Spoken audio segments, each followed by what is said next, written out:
Some people would say that Indiana and even Maryland are not a barometer at all. We will know nothing until they line up against Michigan.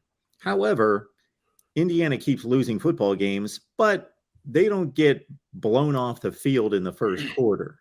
They tend to hang in games. Michigan on down the line. Even this last game against Penn State wound up 31 points, but it was a tacking on an extra touchdown kind of until the dam broke sometime in the second half.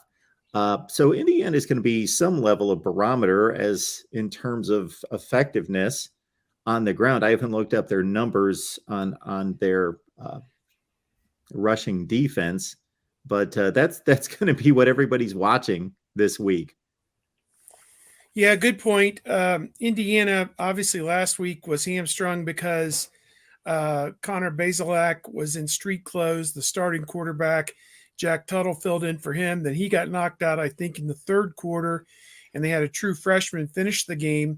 Tom Allen, their coach, has come out and said that Bazelak should be back for the game this week against Ohio State, but it's some astronomical spread number, I think, again, for Ohio State, maybe even as much as 40 points. I haven't even looked at it, but to me, that seems a little bit outlandish.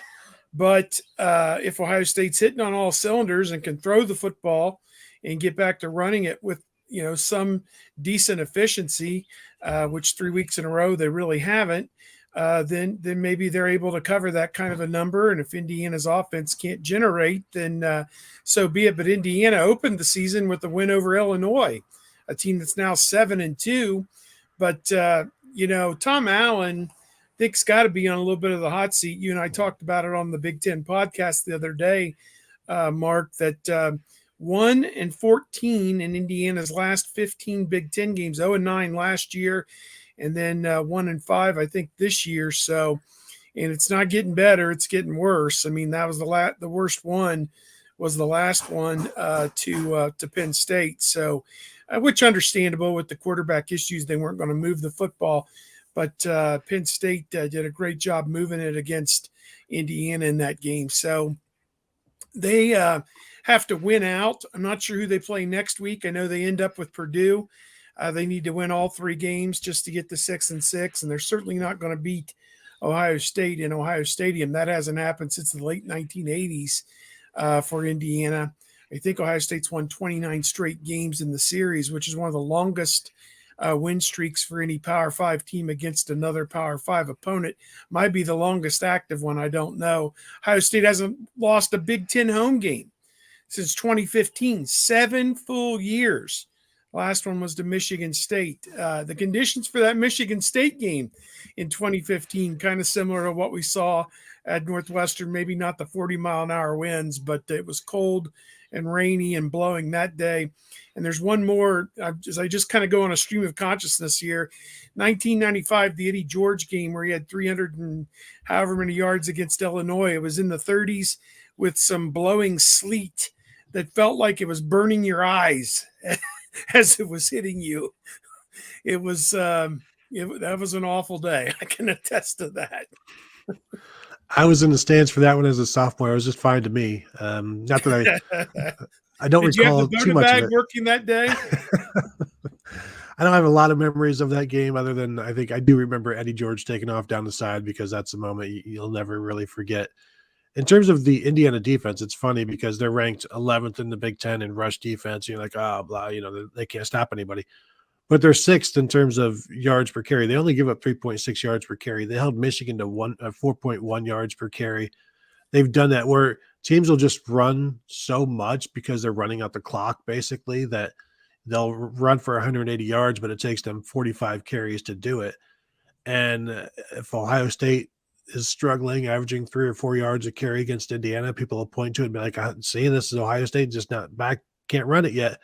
Meanwhile, it's like that's what everybody is doing against Indiana right now, because you throw against Indiana early, you get up, you score, and then you run out the clock in the fourth quarter, and Indiana knows you're running, so you're picking up like 3 yards a carry for an entire quarter.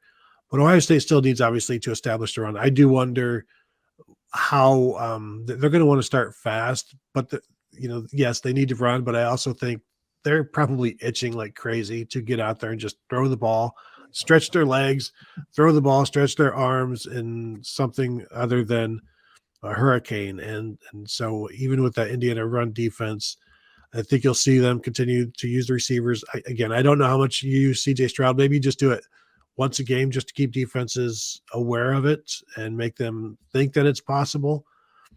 But I think the Indiana defense it's not as good as it has been in the past. But for some reason, maybe it's a system, maybe it's just the veteran players that they have. They're able to slow teams down. Rutgers is able to do the same thing. And, we saw them hold Michigan in check for a while, and then they can't do it anymore. It's like, Greg Schiano, same thing with Ohio State. You play all of the crazy cards that you have, and then eventually you're out, and then the game starts, and you're done in a quarter and a half. Yeah, it's a great point about the Indiana rush defense. Tony, you said 6th in the Big Ten. I looked up the national rank yards per play was 31st. That's a respectable number, especially considering, again, the opposition. 2 capable backs, really emerging backs last week in Penn State, and of course the Michigan rushing attack.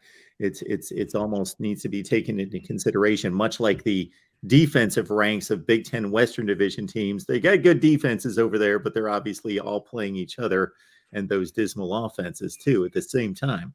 So that's what we have there.